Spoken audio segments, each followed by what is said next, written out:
próprio Senhor desse servo é quem vai buscar. O próprio Senhor desse servo é quem vai empreitar, né, até Jesus, enviar servos, homens até Jesus, para que o seu servo fosse curado. E ele dá referências a esse servo.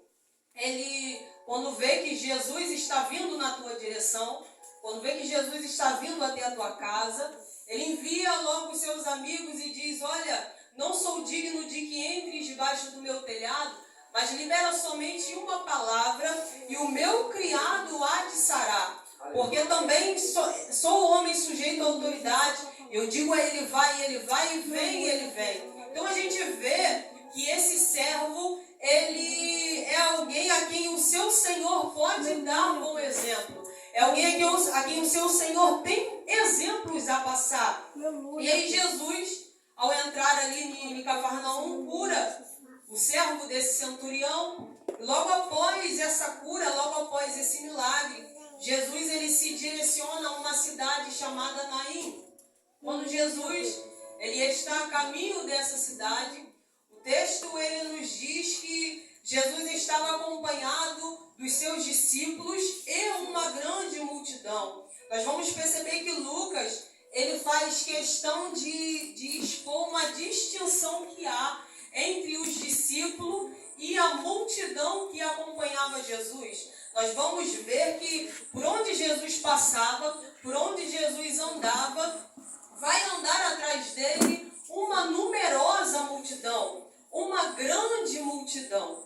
E essa multidão o acompanhava por todos os lugares. Só que nós vamos perceber que essa multidão ela não permanece com Jesus. Essa multidão ela não fica fixa com Jesus. Ela vai atrás de Jesus, mas em dados momentos ela se dispersa. Essa multidão ela vai até Jesus, mas em dados momentos ela retorna até a sua casa, até os seus afazeres. E os discípulos não. Os discípulos eram aqueles que ficavam com Jesus. Os discípulos eram aqueles que comiam aonde Jesus comia, assentavam onde Jesus assentava. Os discípulos eram aqueles que, se Jesus ia orar, eles estavam também com Jesus. Os discípulos eram aqueles aonde Jesus liberava a palavra, eles estavam ali com Jesus. Então nós vamos perceber que existe uma diferença, existe aí uma distinção entre os discípulos e entre uma multidão, porque a multidão é aquele que é levado por um movimento,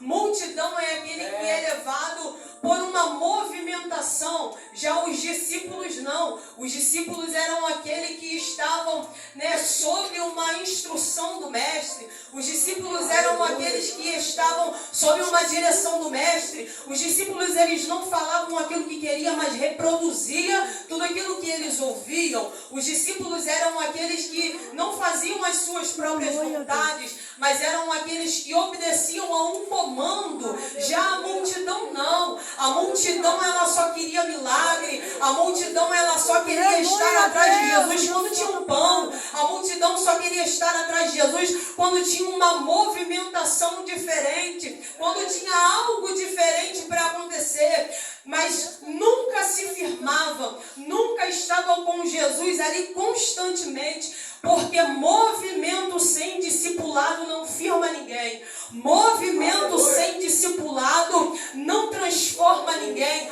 Movimento sem discipulado não transforma homem algum. E essa multidão, ela estava atrás de Jesus. Ela andava até atrás de Jesus, só que eles só queriam um movimento. E quando o movimento acontecia, eles voltavam para casa e permaneciam da mesma forma. E é por isso que nós vemos que pessoas hoje vivem de campanha em campanha, vivem de igreja em igreja e troca de igreja, mas continuam da mesma forma, porque estão apenas atrás de um movimento e não de um discipulado. Estão apenas atrás de um movimento e não fazer disso um estilo de vida. Mas os discípulos não. Eles permaneciam. Os discípulos eles eram firmes. Isso é tão verdade que Jesus, em João capítulo 6, nós vamos ver que quando Jesus vai para o deserto, uma multidão vai até Jesus no deserto, e quando Quando chegam até lá, eles escutam. Quando chegam até lá, eles veem Jesus. Mas o que eles queriam mesmo era serem alimentados. O que eles queriam mesmo era comer do que Jesus tinha para oferecer. Tanto que quando Jesus traz ou dá a eles o alimento, Jesus ele os despede e eles vão embora. E aí no dia seguinte, o mesmo texto vai nos dizer que essa multidão ela vai procurar de novo a Jesus. Só que quando se deparam com Jesus, Jesus olha para essa multidão e diz para ele: olha, vocês não me buscais pelo que eu sou, mas buscai pelo pão que eu tenho para oferecer. Aleluia. Vocês não me buscam pelo que eu sou, mas me buscam pela comida que eu posso dar. Então eles estavam atrás de Jesus não por causa de quem Jesus era, mas só estavam atrás de Jesus por causa do que Jesus tinha para oferecer. E é por isso que essa multidão, ela nunca se sente saciada. É por isso que essa multidão, ela nunca se sente alimentada. É por isso que essa multidão, ela nunca se sente firme. É por isso que essa multidão, ela nunca vai se sentir pleno. Porque plenitude só tem quem se faz discípulo. Plenitude só tem quem aceita ser orientado e comandado por mestre. Plenitude só tem quem aceita a graça abundante de um Salvador. Então não adianta ficar correndo de um lado para o outro atrás de movimento, porque isso não alimenta, isso não sacia, isso não transforma. O que transforma a tua vida é você se assentar à mesa com Ele, é você dormir com Ele, é você orar com Ele, é você jejuar com Ele, é você se firmar diante dEle. Aleluia! Isso não adianta. Correr só atrás de uma movimentação, isso não alimenta. Isso não sacia. Quer ser alimentado? Quer ser transformado? Quer ser mudado? Seja discípulo. Deixe Ele discipular a tua vida e você vai ver o que é transformação. Aleluia, Deus. E aí, Jesus entra na cidade. Jesus está a caminho da cidade de Naim. Um pequeno vilarejo que ficava próximo de Nazaré, próximo também de Sunem. Jesus está indo para essa cidade, quando de repente, saindo da cidade, estava um cortejo fúnebre. Uma mulher viúva estava indo sepultar o teu filho, um jovem ainda. E eu olho para esse texto, eu vejo essa mulher agora revivendo a mesma história, revivendo a mesma trajetória de dor, porque era uma mulher viúva, então ela já tinha passado por esse mesmo trajeto, já tinha passado por esse mesmo caminho indo sepultar seu esposo. E a segurança de uma mulher naquela época era o teu esposo, porque as mulheres não tinham muita voz, não tinha vez, não tinha poder de fala, a mulher não tinha trabalho, não podia entrar em todos os lugares, não podia participar de todas as coisas. Então o marido era a segurança daquela mulher, mas ela perde essa segurança. E aí lhe resta o seu filho único, um jovem. O texto diz que ele era ainda jovem e ela ficou ali com seu filho. Só que ela se vê agora passando pela mesma situação de antes. O filho dessa mulher vai adoecendo, e é muito difícil quando você se vê passando por uma situação difícil a qual você já viveu antes. É difícil você reviver uma história de dor. É difícil você passar pelas mesmas coisas que te fez sofrer. E essa mulher, ela está passando por esse momento de novo. Ela está passando pelo mesmo trajeto, pela mesma história. E aí eu vejo essa mulher e eu imagino ela cuidando do seu filho. Eu imagino ela olhando o seu filho adoecer cada dia drasticamente, cada dia piorando. E eu imagino a mente dela se voltando para o seu esposo, que também ela havia perdido, e imaginando que de novo a mesma coisa estava acontecendo. Só que quando você está para reviver uma história ruim, quando você está para reviver um momento de dor, você empreende um maior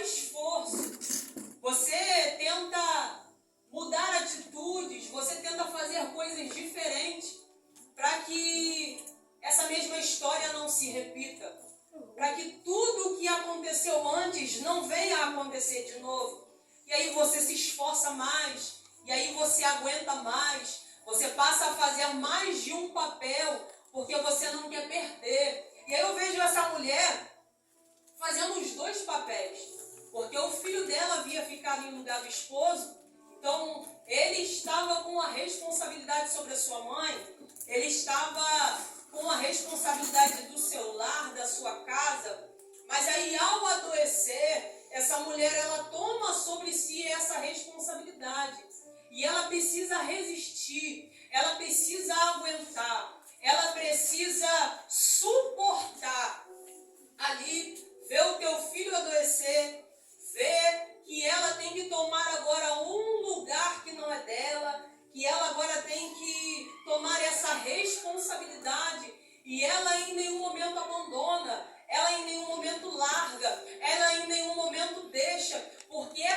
fácil você largar aquilo que não está indo bem, é fácil você abrir mão de coisas que já estão desandando, é fácil você abrir mão de coisas que já estão se deteriorando, é fácil você abrir mão de alguma coisa que começou a dar errado de um tempo para cá. Difícil é você exercer responsabilidade quando você é o único que restou. Difícil é você exercer responsabilidade quando só sobra você.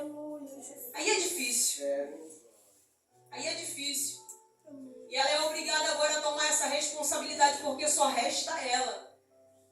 Ela é obrigada agora a tomar essa responsabilidade de aguentar e a fazer as duas partes, porque o outro lado está doente. E quantas pessoas hoje não estão tendo que exercer as duas partes, porque está vendo a outra adoecer e está tentando aguentar firme, está tentando suportar. Quantos casamentos já não tem partes que já estão adoecendo e você está sendo obrigado a suportar? Quantos ministérios já não estão adoecendo e você está tendo que permanecer firme, está vendo algumas coisas desandar e está vendo que só sobrou você. A vontade é largar, a vontade é deixar, a vontade é deixar desmoronar e sair fora. Mas o Senhor te trouxe aqui hoje para te dizer que sobre a tua mão tem uma responsabilidade, que sobre a tua vida tem uma responsabilidade e você não pode largar só porque algo começou a deteriorar de um tempo para cá. Você não pode abandonar só porque algumas coisas começaram a adoecer. Você não pode abandonar só porque algumas coisas começaram a exigir mais de você. O Senhor te trouxe aqui hoje para te dizer que isso que Ele colocou na tua mão, Ele gerou em você e é para você ter responsabilidade. Aquilo que Ele colocou nas tuas mãos não é para você largar, não é para você deixar só porque está exigindo muito. Não é para você deixar só porque a opinião de todo mundo não é igual à sua. Não é para você deixar só porque alguns começaram a falar de você. O Senhor está dizendo, está doente, deixa falar. Você é resistente. É você que tem que aguentar. É você que tem que resistir. Ela aguenta porque é filho. Ela aguenta porque algo foi gerado nela e ela não pode abandonar. Ela aguenta porque ela tem a responsabilidade. E aí, olhando para esse texto, eu me lembro de Rispa. 2 Samuel capítulo 21 também era uma mulher que havia perdido seus 7 filhos para os gibeonitas. E o texto diz que eles são mortos no monte do Senhor pelos gibeonitas. E quando ela fica sabendo da história, ela não fala, está morto, vou deixar porque não tem mais jeito, não. Ela corre para o monte com lençóis, cobre ali aqueles corpos, e aí vem aves de rapina vindo na direção dos corpos, e ela não permite, ela fica dia e fica noite ali, enxotando aqueles animais, ela fica dia e fica noite ali, enxotando aquelas aves de rapina, como quem diz, olha, pode estar morto, mas eu ainda vou dar cobertura, pode estar morto, mas é meu, e eu ainda vou zelar, pode estar morto, mas nenhuma ave de rapina vai comer aquilo que é meu. O Senhor te trouxe aqui nessa noite para te dizer, algumas coisas podem estar deteriorando, algumas coisas podem estar começando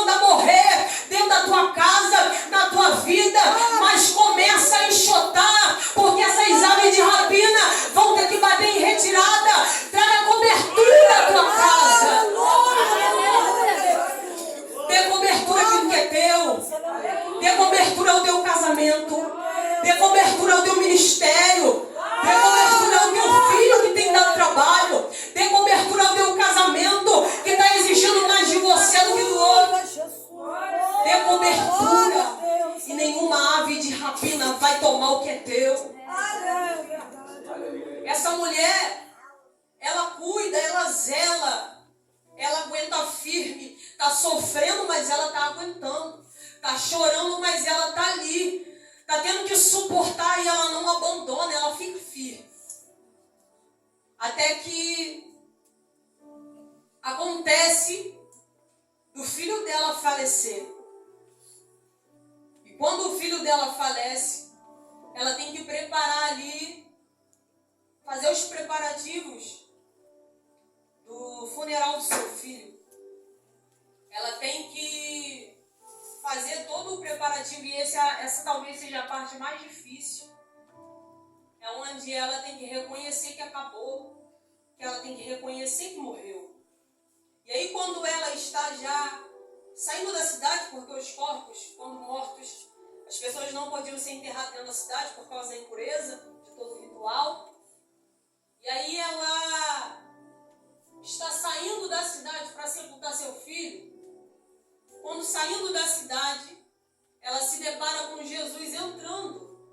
Ou melhor, ainda antes de entrar na cidade. E ela saindo chorando, desolada. Estava em choro, em pranto. E aí Jesus de fora da cidade olha para ela. E o texto diz que Jesus se move de íntima compaixão por ela. E ele vai até o menino, coloca as mãos sobre o esquife e libera uma palavra para o menino. Mancebo, a ti te digo, levanta-te. E o menino na mesma hora não teve que esperar minutos, não teve que esperar dias, não teve que esperar semanas. Na mesma hora o texto diz que o menino se levanta, senta e começa a falar. Aí eu olho para isso e eu digo, Jesus não podia ter chegado antes?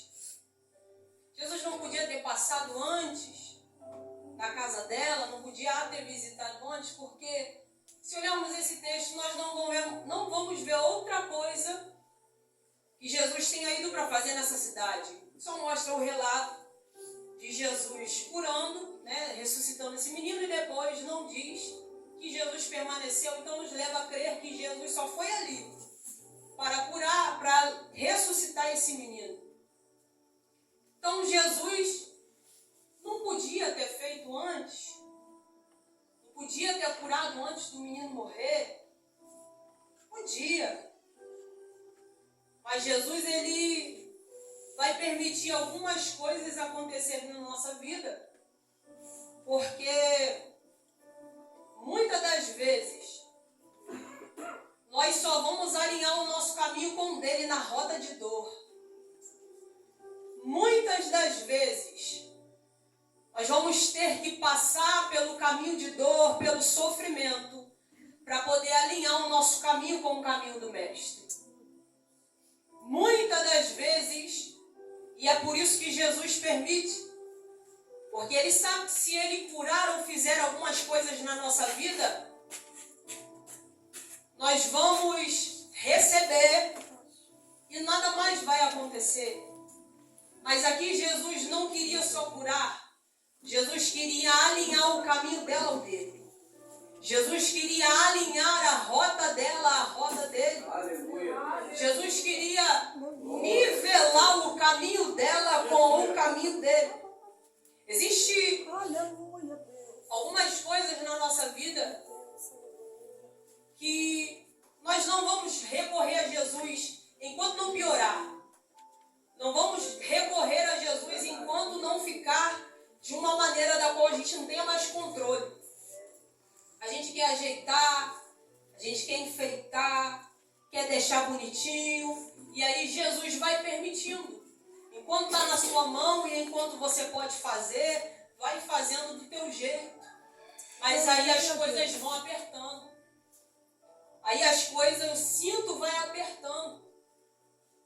Porque nosso pensamento é o seguinte: Ao invés de alinhar o nosso caminho com o do Senhor, para que Ele venha fazer por nós, a gente quer cuidar primeiro daquilo que está enfermo. A gente quer primeiro ajeitar aquilo que está torto. A gente quer primeiro ajeitar aquilo que está errado. A gente quer primeiro consertar as coisinhas que a gente acha que não pode entrar no caminho do Senhor. E aí as coisas vão se deteriorando. As coisas vão piorando. E Jesus vai permitindo. E por que Jesus permite? Para te mostrar, para te dizer que na tua mão as coisas vão se deteriorar. Na tua mão as coisas vão ficar pior. Na tua mão talvez não tenha conserto. Na tua mão talvez não tenha jeito. Na tua mão talvez não tenha solução. Mas quando você se alinhar ao caminho dele, ele tem palavra de cura, ele tem palavra que liberta, ele tem palavra que traz vida, ele tem palavra que traz ânimo, ele tem alegria em abundância para a tua vida. Então não adianta querer consertar antes, não adianta querer ajeitar o caminho antes. O Senhor está dizendo para você nessa noite: se ajeite no meu caminho e deixe que da tua casa sou eu que vou cuidar. Se ajeite no meu caminho e deixe que a tua vida sou eu que conserto. Se ajeite no meu caminho e deixe que a tua alma sou eu que curo. Não é você que faz nada. Quem faz é Deus. E faz quando você está disposto a se alinhar ao caminho dele. Fica de pé em nome de Jesus.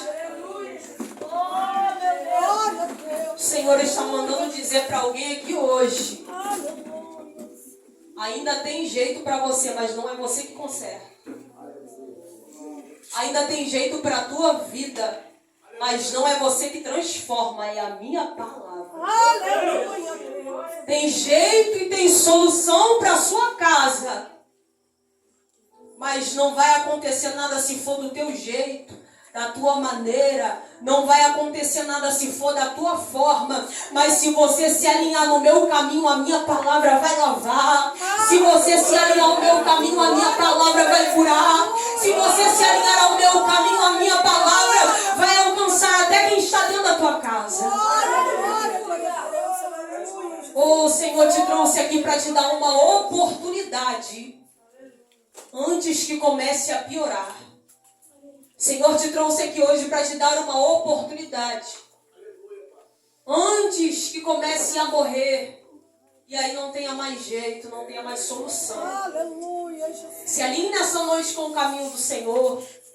Deixe a palavra dele transformar a tua vida. Não queira dar jeitinho. Não querer colocar as coisas debaixo do tapete. Não querer empurrar as coisas com a barriga. Talvez você esteja falando: não, mas eu preciso consertar isso aqui ainda. Não, mas eu preciso ajeitar algumas coisas na minha vida que estão tortas. Não, mas se eu for assim, Jesus não vai me aceitar porque eu ainda tenho isso. O Senhor está dizendo: só entra no caminho, deixa a palavra fazer o resto.